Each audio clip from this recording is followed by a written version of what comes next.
Okay folks, we're back on the B25.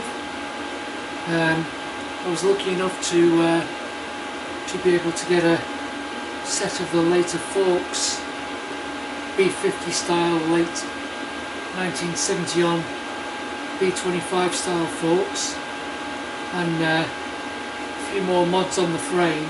So I'm going to convert it to a bit of a trials version. So just going to show you how to open one of these up. I'm going to put new seals. I need to put new chrome stanchions in now because these are quite bad, and a couple of O-rings and the seals, etc. But I'll just show you a mod on the headstock first with the yokes.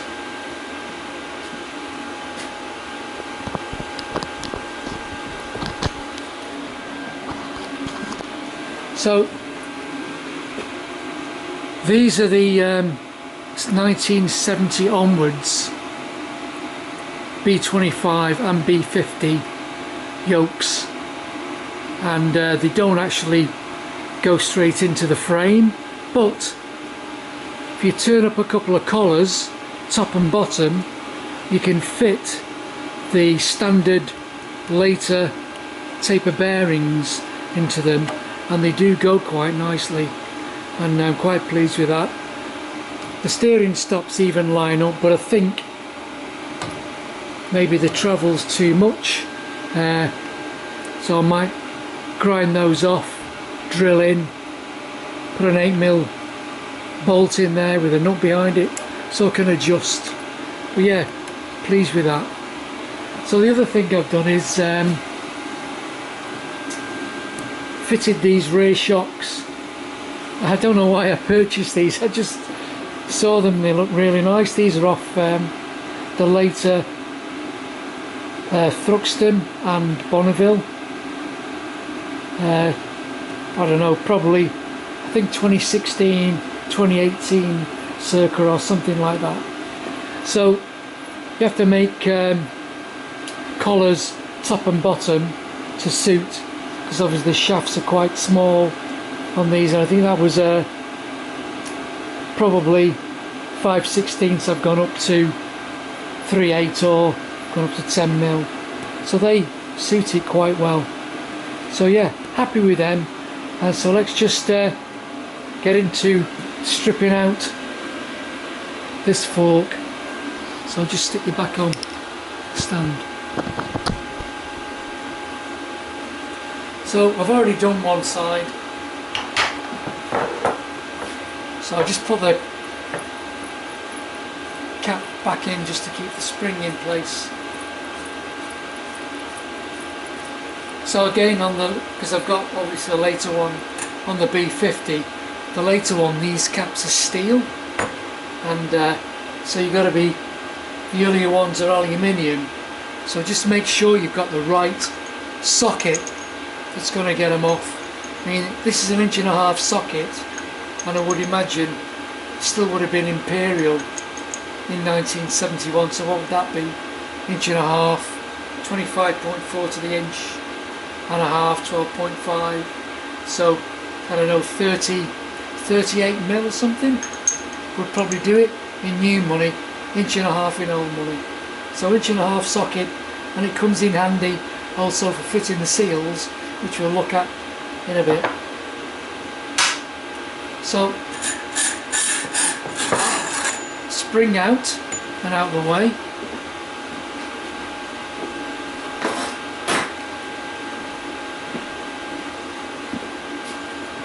So we've got, I'm just going to push this as far, this is actually the chrome's very bad on this, and it's actually got a slight bend near the top, so I might not be able to get it all the way down. Maybe not. As far as that's going to go, I don't want to scratch the aluminium anymore or damage it anymore internally that it may already be. But we've got an Allen screw in the bottom.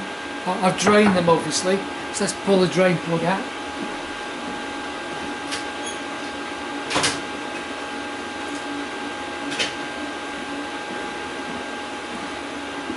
going to say Posi drive, but it's probably a Phillips. But I've had these out and it's just a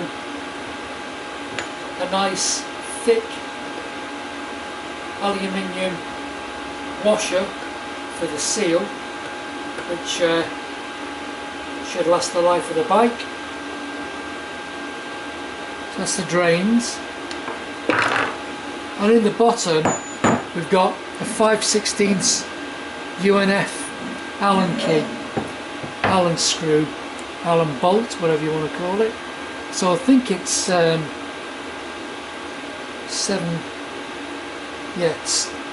732s Allen key in old money.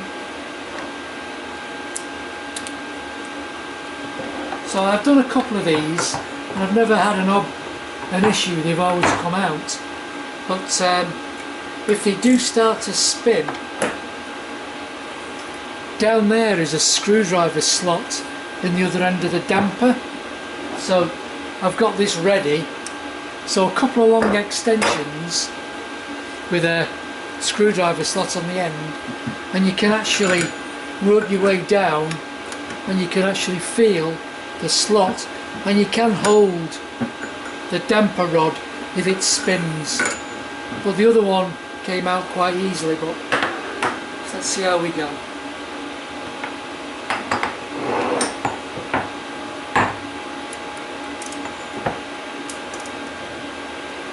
Yeah, we're away. Because obviously the good thing is they're hopefully soaked in oil all the time, so they shouldn't rust up. But saying that, when I did the B50, there was water, well, there was water in both bottoms of both forks, and one side was quite badly rusted inside, and I had to get another shuttle and damper rod, which was a bit of a pain because they're quite rare, but I did manage to pick one up second hand from eBay. So we're should be able to pull this out now. So if I know these are already damaged and it doesn't really matter, I'm just going to wrap it anyway, just lightly grip it in the vice. My vice jaws, by the way, are I've replaced them. I've just machined some stainless steel out of stainless steel flat bar, so that they're flat faced anyway. There's no horrible, you know, knurling on them or anything, but you just grip it enough and I should be able to run away. And we're off. So you have plenty of muck in the bottom of there, so the dust seals come off really easily. They get a bit hard and brittle, but you just get a screwdriver underneath the lip and they should just get it started. Just lever off. We're away. And I think it's about £5 or £8 for a pair of these, so you may as well, while you're going for it, fit new. This is the hardest bit. I'm not going to do it on camera, but to get these seals out, these are quite deep seals. You probably go down inside to about there, and the only way I managed to get them out is you need a really small sharp chisel. Be very careful obviously because the aluminium's very soft, and just kind of drive into it without touching the alloy. Get enough so you can get behind it and just try and collapse it and fold it in without ruining anything. You do go in quite nicely, but they're really difficult to get out, and that's probably the hardest job. So we're now up to the shuttle. So here's the damper rod.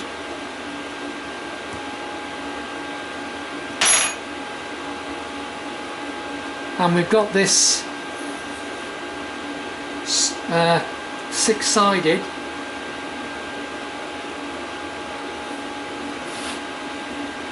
Little carrier on the end here. So don't go too mad in the vice either, because obviously they are hollow. So if you've got a bit of leather or something, it's nice for the new ones. But obviously if you do over tighten them, even with soft jaws, you know, you could actually oval the tube because they're quite thin-walled. So I don't know what it is in old money, but six-sided if you can get one.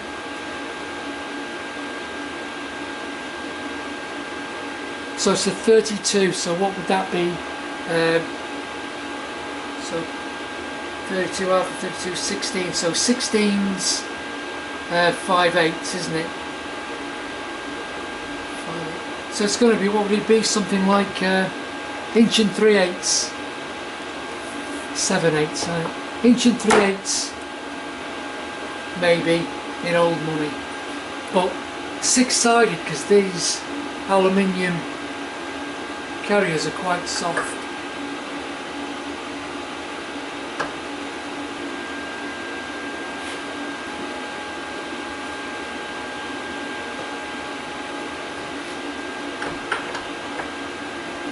And we're away.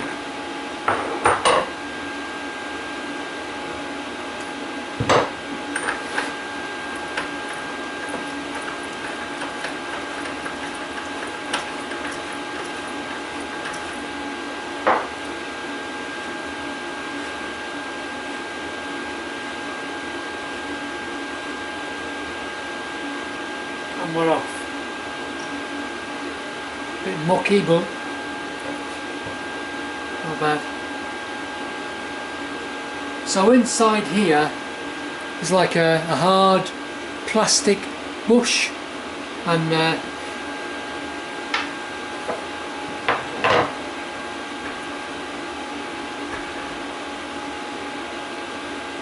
dependent on how well it fit. I mean, that's still quite a good fit, so I won't be doing anything with that. I'm happy with that. The other side was okay also. And here's the shuttle rod. So there's the damper spring for the utmost in the opposite travel, so when they bottom out you don't bang hard. These take the shock out in the other direction. Then this is the shuttle valve itself. I mean, there's probably no reason to take this off if it's in good nick. I am going to be putting a O-ring on there, so we'll just flip the O-ring off. Easy enough.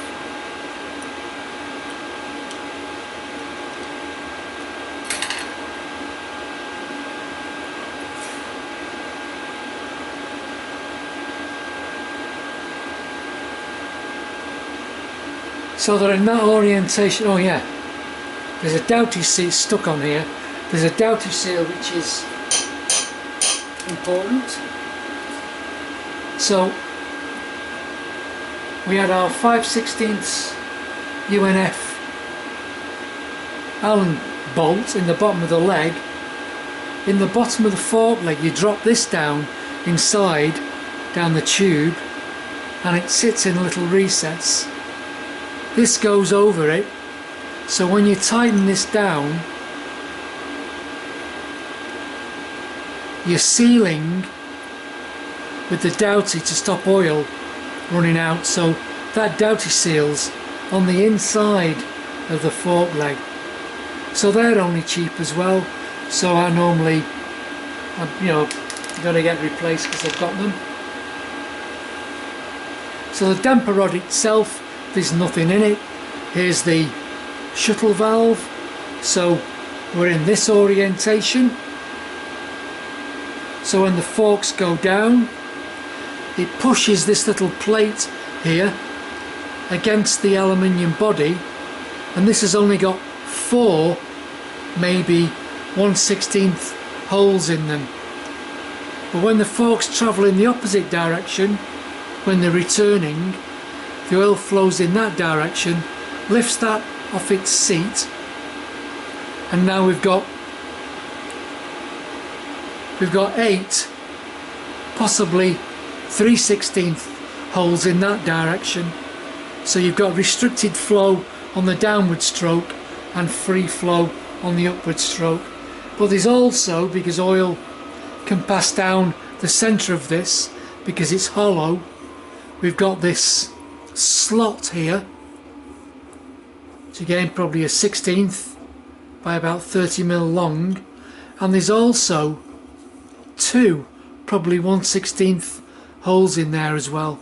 So oil is allowed to travel on either side of the piston of the shuttle, irrelevant of whether the shuttle valve is open or closed. And if you go on Mike Waller's YouTube page, he does a modification on this for trials where he opens these holes up to a specific size to make the forks a little bit more you know, softer, if you like. But I'm not going to be doing that with these.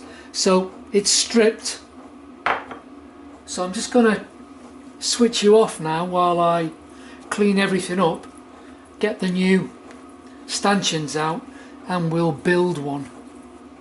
So see you in a second.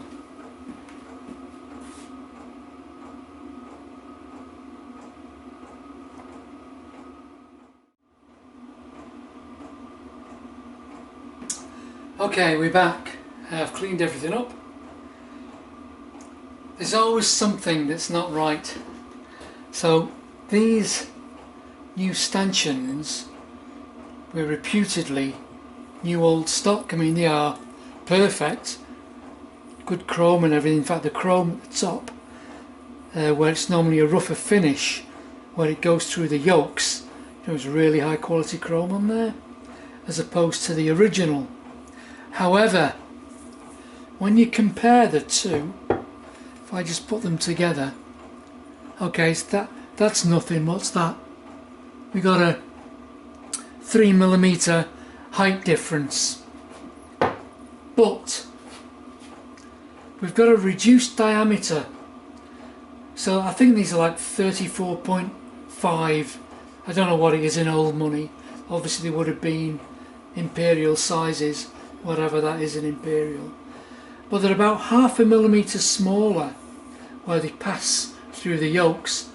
I mean, I've checked the taper. The tapers are good because they need to taper lock in the top yoke, and then you clamp with the bottom yoke onto the bottom of the leg. That's what gives the forks the rigidity. But this 0.5 millimetre reduced step on the old one goes right down to there, and the bottom yoke actually finishes there. You can see where the rust has built up in that area. But the new ones, the reduced diameter stops at that point. Obviously no problem for the taper, but I've just tried it in the yokes.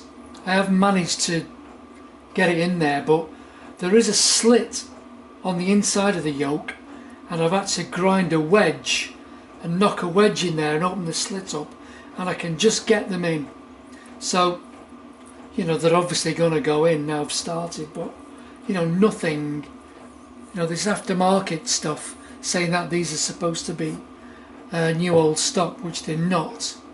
You know, nothing is ever right, and you know, no disrespect to China or whatever, because we either encourage the cheap prices and all, but you just end up with crap, and you know, you're paying good money for rubbish. But it'll go, but it's not right. Anyway, we're all cleaned up, so I just got to fit the seal first. So we've battered the old seal out, which is probably the hardest job, like I said, without doing any damage. So I'm going to fit this using where the mudguard mounting would generally be into the vise.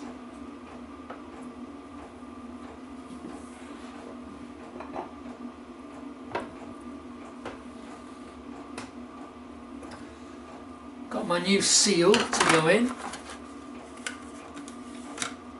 I mean, non-genuine, they probably are all non-genuine now, but Amigo, I've used these before. I don't know where they're made, but it's not bad stuff. So they're fairly deep seals, and you do have to whack them in because they're a good fit and they go in a long way. So just put a bit of jungle juice or seal lubrication in here to assist on the way.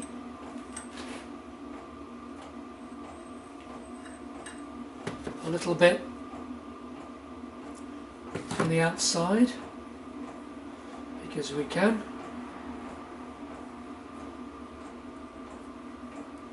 And this is where the dual purpose of our 1.5" AF socket comes in, because it just fits nicely to be able to tap that in. So a bit of noise, a bit of vibration, and unfortunately the back of my head.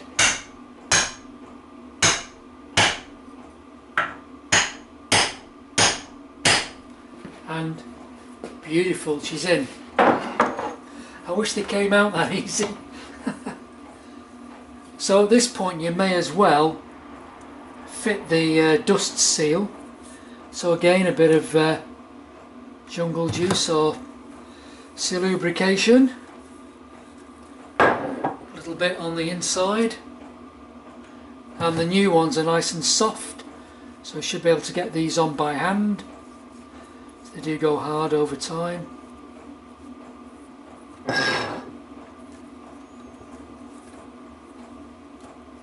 Go in. Come on, baby. Oh yeah. And there we have it. Seals are in. Nice and clean inside. I'm going to put a tad of oil in there just to help things along when we're ready. And we'll build a tube up, the stanchion up. So again, my soft jaw protector.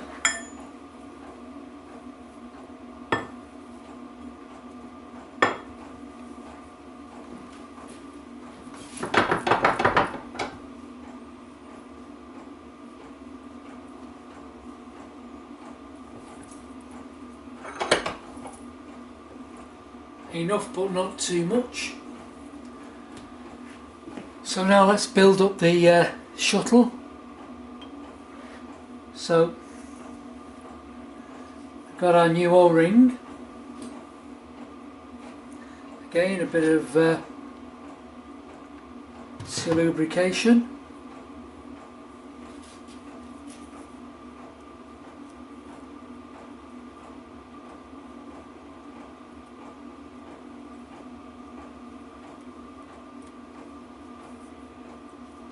And we're on the way. Yep. Then our rebound spring.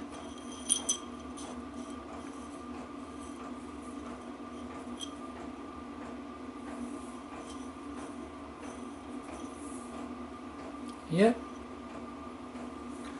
Then our retainer.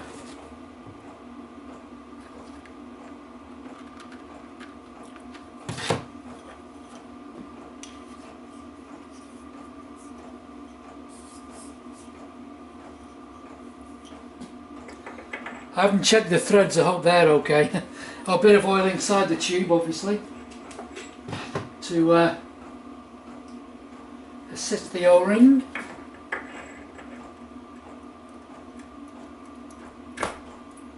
Yep.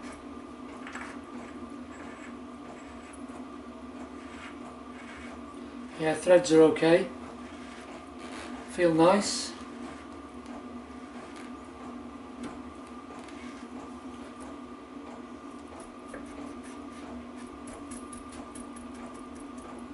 Ah, 36 was it? 32. 6-sided socket.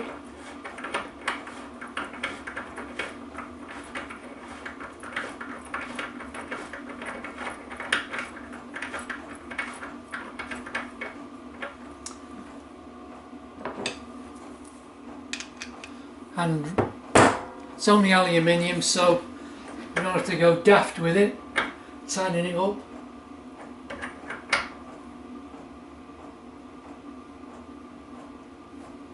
That'll do.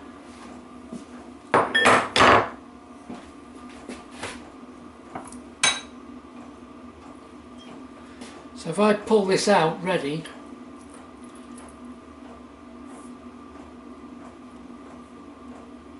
make life a bit easier. Fit in the yes, that O-ring makes a difference. New O-ring, nice and tight. So the trick now is you've got to drop the O-ring in, and you've got to get it in its little slot down at the bottom. There is a recess for it to sit in. So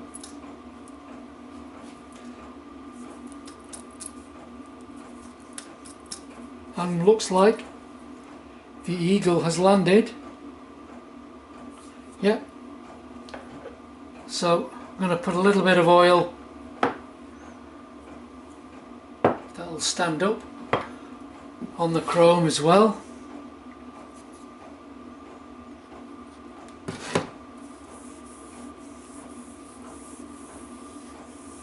Which the wiper seal's going to wipe off for me when I put it in. And we're in. So that should now be there.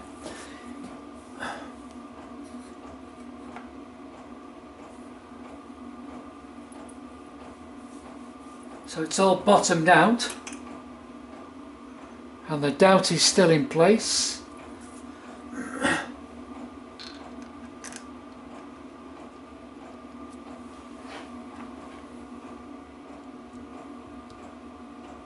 Yep, I can feel the rubber of the dowit washer gripping on the threads.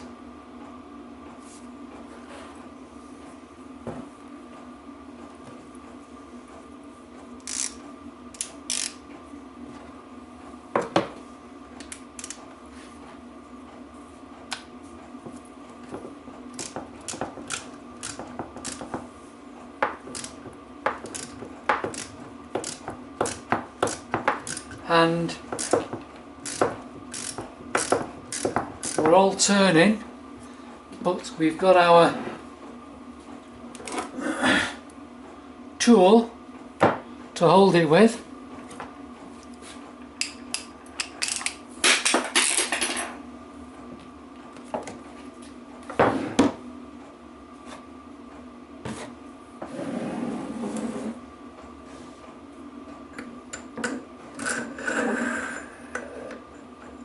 I'm just going to put a long and a short extension. I don't need two long extensions, one long and one short will do it. Get a bit more control.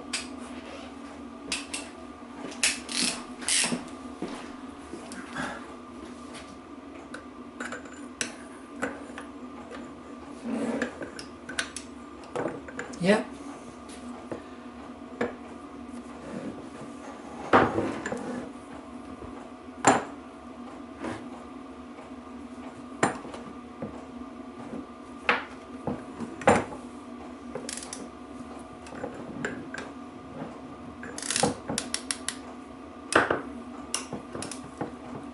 Yeah, we got him.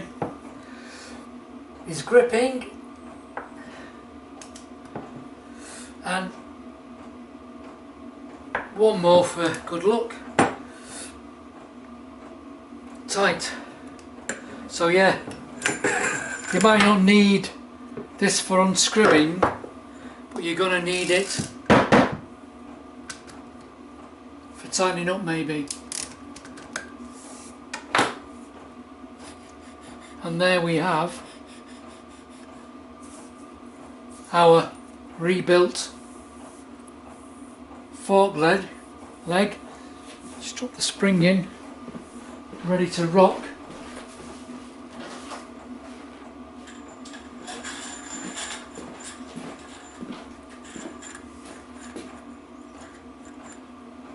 I'll just put this in just to keep everything together while I sort out opening up the other bottom yoke to accommodate the larger diameter,